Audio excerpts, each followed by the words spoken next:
base est faite donc en terre. Hein. Alors d'abord, il y a une... je commence d'abord par du moulage, c'est-à-dire que là j'ai moulé un mannequin de bébé en fait, hein, tout simplement. Et après je tire ça dans de la résine. Et ensuite je sculpte déjà l'aspect de terre. Je viens réincorporer des racines, des cailloux, etc. Voilà. Bah, voilà, ça c'est ramassé dans le Cantal. D'accord. C'est pas le plus simple à trouver les racines d'ailleurs. Tu es originaire du Cantal? Ouais, un peu de la famille de ma mère, ouais. J'aime beaucoup, c'est très vert, c'est très doux. Et ça, c'est un mélange de sable et de terre. En fait, je viens recoller, c'est une fine couche qui vient par-dessus la résine. Et après, c'est repatiné, repeint. Voilà, une fois, ça fait une espèce de coque solide autour de la résine. Et donc, du coup, cette masse de verdure, on la retrouve finalement dans tes sculptures Ouais, bah en fait, un truc que tu retrouves toujours dans les sculptures, c'est la terre et effectivement la verdure, les fleurs, les plantes. Ouais.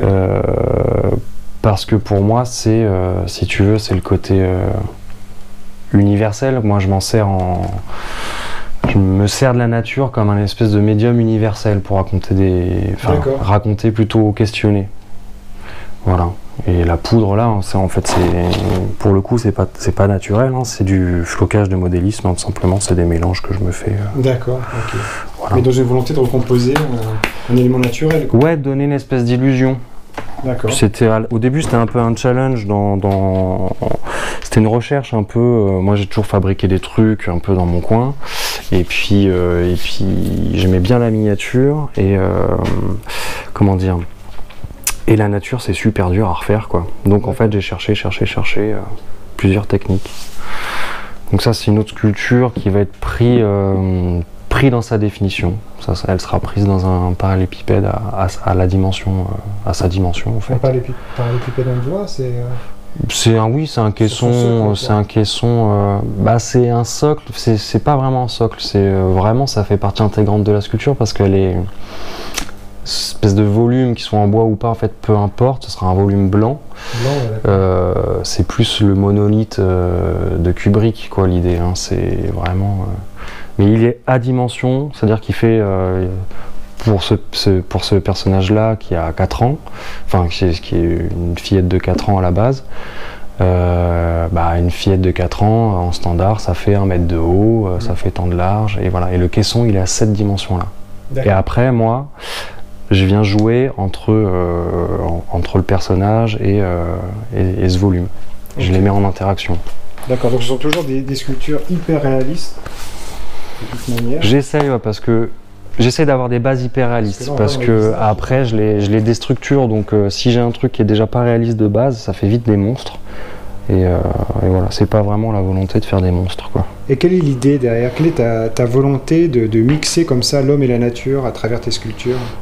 C'est des réflexions, je sais pas, c'est des questions générationnelles. Moi, c'est des trucs que je me pose.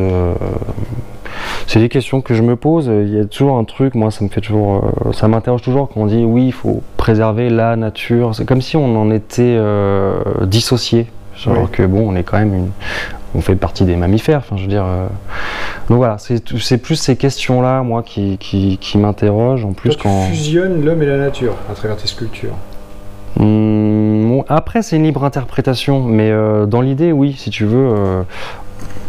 Pour moi, on en fait partie, la nature. D'accord. Donc c'est pas une démarche purement écologique, d'écologiste? Non, c'est plutôt une réflexion. C'est vraiment des questions générationnelles. Alors, le premier abord, c'est très verdoyant, c'est fleuri.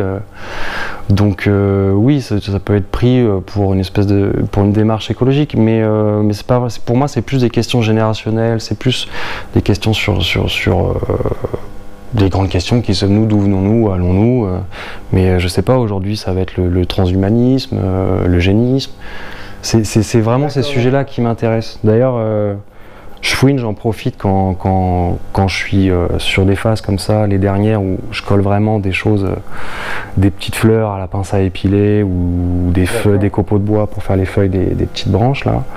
Ça me prend des heures et la réalisation de ton travail est quand même très minutieuse. Ouais, c'est un peu long.